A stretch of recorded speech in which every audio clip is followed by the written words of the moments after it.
Rajesh Agarwal. Rajesh sir, बहुत शुक्रिया आपका समय देने के लिए। स्वागत है आपके टी9 स्वदेश पर। सबसे पहले आपको शिक्षक दिवस की ढेर सारी बधाई, शुभकामनाएं। बहुत कुछ आपसे सीखते भी हैं। सर, एक बार जरा आप सीमेंट पर अपना व्यू देंगे, क्योंकि सीमेंट स्टॉक्स में हम देख रहे हैं कि अब ठीक ठाक बाइंग आ रही है। ग्रासिम चला, आज हम देख रहे हैं कि एसीसी चल रहा है। सीमेंट में आपको लगता है कि ये तेजी जारी रहेगी?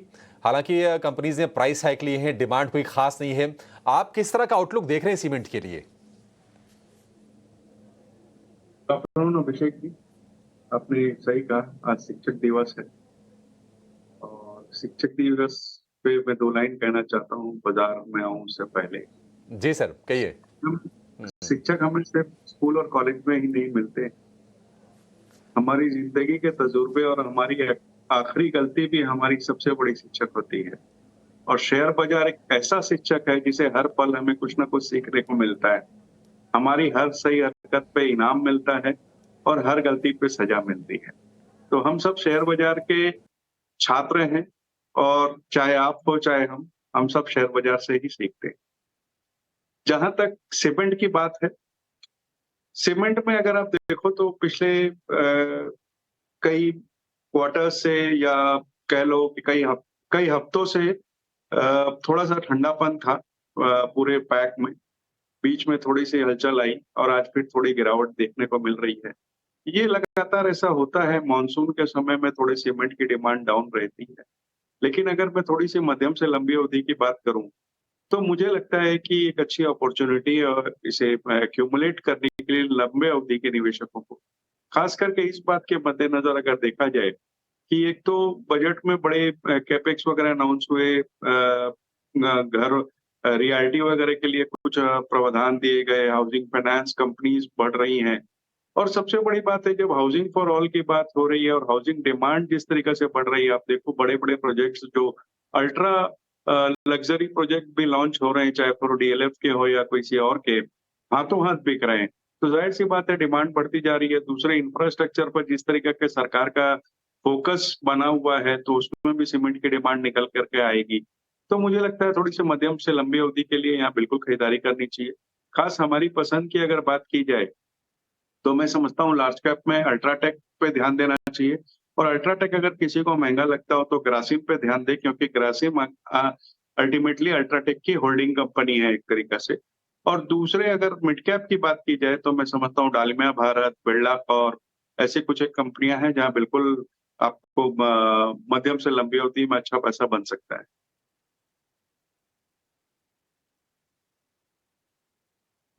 ठीक है, अल्ट्राटेक पसंद है। अल्ट्राटेक आपको अगर लगता है कि नहीं, भाव के लिहाज से महंगी हो गई है, तो आप ग्रासिम खरीद सकते हैं। ये भी आपके लिए एक बढ़िया विकल्प हो सकता है। एक दो शेयर पता कर लेते हैं। राजेश सर, मेरे पास जो शीट है तेज़ी वाली, मैं उसमें से एक दो शेयर आपसे पता कर रहा हूँ। जरा टाइटन पे आपका टेक क्या है? मैं टिल दिवाली यानी कि 31 अक्टूबर तक रखना चाहता हूँ। ये ऐसा सोचना मेरा ठीक है या फिर मेरे को वैसे ही रख लेना चाहिए? दिवाली वगैरह तो ठीक है, पार्ट एंड पार्सल है इनका।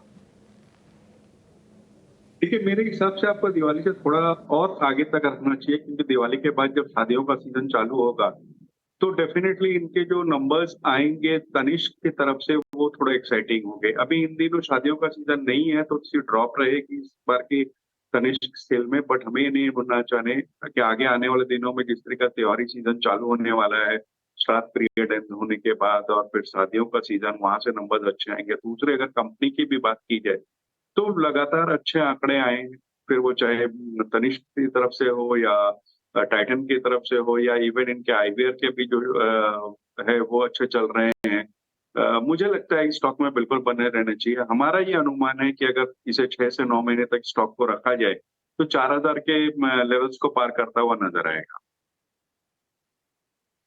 थोड़ी वीकनेस कल भी बढ़ाएगा, वो है BEL, भारत इलेक्ट्रॉनिक्स लिमिटेड। एक बार जरा प्रदीप सर आप इसको चेक करो, BEL तो ईएल को शॉर्ट सेल किया जा सकता है। ये अपने बिगेस्ट जो सपोर्ट्स हैं इसको ब्रेक कर रहा है। मेरे हिसाब से इसमें 285 और इसके बाद 281 के डाउन साइड टारगेट पॉसिबल है। ऑन द हायर साइड जो रेजिस्टेंस है जिसका स्टॉप लॉस रखना चाहिए वो 295 का लेवल है। 295 का स्टॉप लगा के इसको एसटीबीटी कर सकते हो, यानी कि ये भी बेचा जा सकता है। सेल भी है, एसटीबीटी भी है। ये एसटीबीटी का मतलब sell today and bought tomorrow, कल इसको बाय कर लेंगे, आज बेच के जाएंगे क्योंकि कल गैप डाउन हो सकता है। तो दोनों की स्टैंपिंग हमने करवा दी है। देखो इतना सरकार देश के बड़े पोर्ट्स पर एलएनजी बंकर बनाने की तैयारी में है। ये पूरी खबर हमारे पास लगी है हमारे रिपोर्टर के हाथ में, तो वो आपको वो भी बता देंगे। प्रकाश परदेशी के पास है खबर। प्रकाश जी बताइए, एलएनजी बंकर। देखिए, सूत्रों के हवाले से हमें एक्सक्लूसिव जानकारी मिल रही है कि सरकार देश भर में जो मेगा पोर्ट्स हैं वहां पर एलएनजी बंकरिंग फैसिलिटी तैयार करना चाहती है और इस प्रस्ताव पर जो औपचारिक चर्चा है उसकी शुरुआत हो गई है। सूत्र हमें बता रहे हैं कि ये पेट्रोलियम मंत्रालय और शिपिंग मंत्रालय की तरफ से ज्वाइंट प्रपोजल है जिस पर चर्चा चल रही है और इस पर सरकार ने 2 राउंड की बैठकें जो है सभी स्टेक होल्डर्स के साथ कर ली है। साथ ही साथ पेट्रोलियम मंत्रालय ने गेल को इस बात के निर्देश दिए हैं कि वो एक फिजिबिलिटी प्लान तैयार करे कि आखिर कैसे ये जो बंकरिंग फैसिलिटी है उसको तैयार किया जाएगा।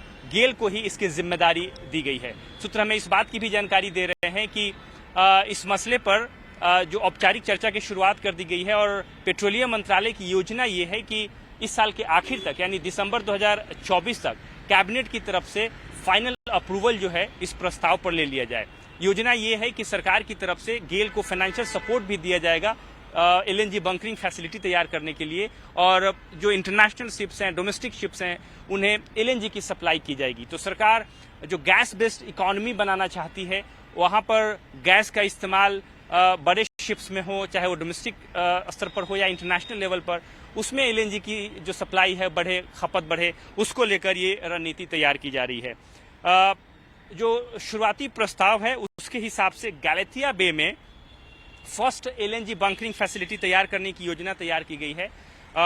जैसा कि आपको पता है कि सागरमाला प्रोजेक्ट के तहत करीब 58 ऐसे प्रोजेक्ट्स हैं करीब 7,600 करोड़ रुपए की लागत से, जो कि अंडमान निकोबार के गैलेथिया बे में तैयार किए जा रहे हैं। सागरमाला प्रोग्राम के तहत इसको तैयार किया जा रहा है और पहला जो बंकरिंग फैसिलिटी है वो गैलेथिया बे में ही तैयार करने की योजना बनाई गई है।